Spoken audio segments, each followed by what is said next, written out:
A young CEO started his new job with great enthusiasm and passion because he was committed to productivity and performance, and everybody was going to be whipped into shape. And so after a couple of days, he left his high office and went down to the cubicles or wherever folks were, looking around, and here he saw a guy leaning against the wall.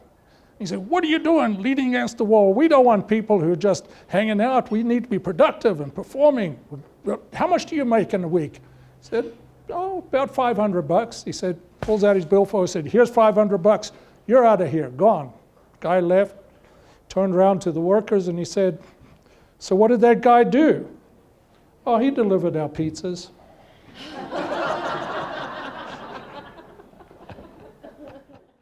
You know, leadership wisdom goes back a long time.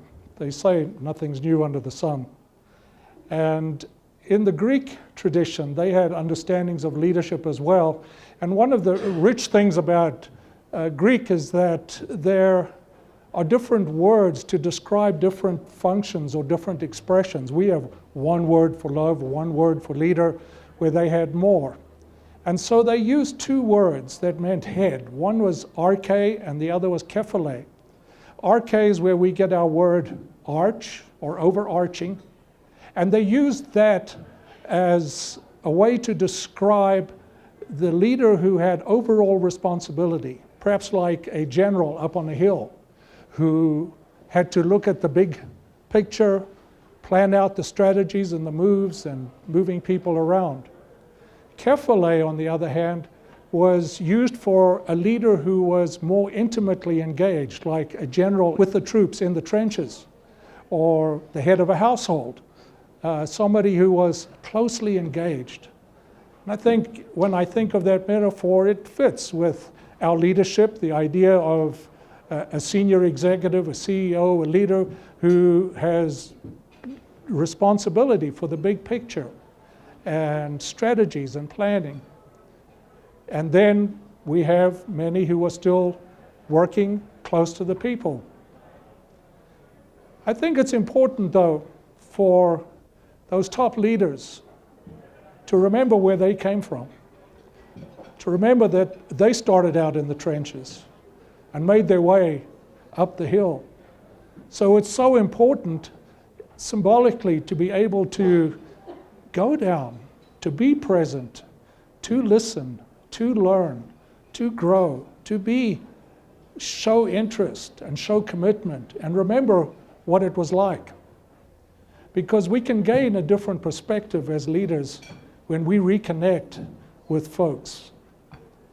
I took my grandson on a road trip a couple of years ago. He was 9 years old, and one of the stops was at the sand dunes down near Alamosa. And here was this wonderful splendor that I wanted to show him. And we walked out, if you're familiar with it, we crossed the little valley and started up some of the dunes. And he stopped at the top of the first dune, and I said, "Come on, let's go up higher." He said, "No, I want to stay here and play." I said, "Okay." And I continued up because I just wanted to soak up the wonderful grandeur of all of this.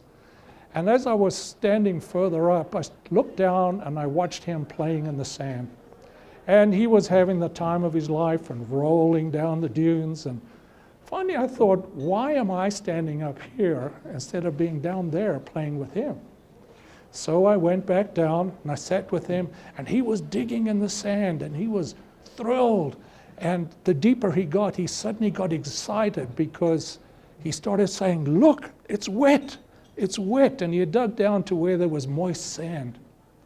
And I thought to myself, you know, if I hadn't come down off the hill and just spent some time with him, I wouldn't have enjoyed that moment, but I wouldn't have discovered that it's wet, it's wet.